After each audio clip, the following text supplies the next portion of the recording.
今天才知道，原来在电水壶上面插一个牙签，它的作用啊这么厉害，一年能省下不少钱。电水壶呢，在生活当中啊烧水非常方便，一般啊每个家庭都用到它。但是呢，这个东西用时间长了以后呢，很容易坏。比如呢，就是这个电水壶啊，在使用的过程中啊，下边这个底座温度比较高，时间长了以后呢，包括这一块，时间长了以后容易出现就是变形了或者是坏掉了。然后再用的时候，把电水壶放上去以后，就会出现这个电水壶有时候能通电，有时候不能通电。还有一种情况就是在电水壶使用的时候啊，很多人就是加水的时候加的比较多，当水烧开来以后，这个水啊就会顺着这个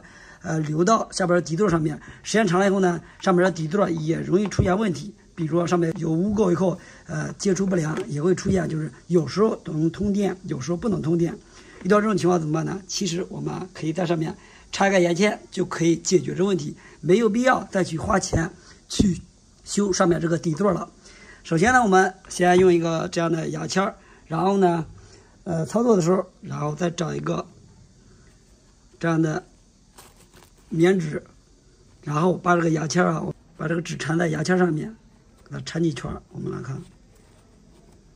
就这样缠完以后，然后呢，把这边给它撕掉多余的，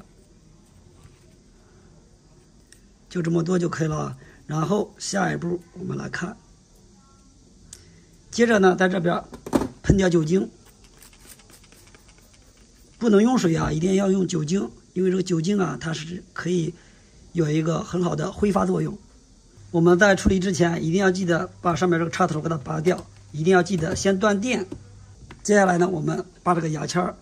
给它插在电水壶底座上面，插到这儿以后呢，然后我们来仔细看一下，这个上面是有2个铜片的，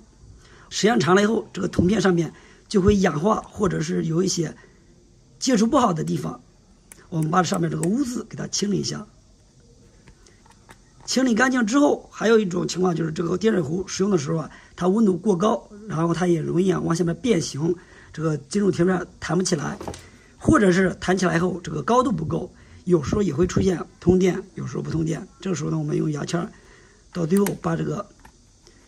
铜片往上挑一下，挑得高一些。挑完以后，然后呢，接下来我们再把这个电水壶下边的底座再给它处理一下，还是用这个牙签，然后呢，在这个大小这个铜圈上面给它清理干净。这个上面有污渍了以后呢，也会出现电水壶有时候能通电，有时候不能通电。所以呢，以后再遇到不通电的，先不要着急花钱去修了。其实我们用个牙签就可以快速的修好这个电水壶了。这样呢，1年下来能省下不少钱。好了，视频感谢大家观看。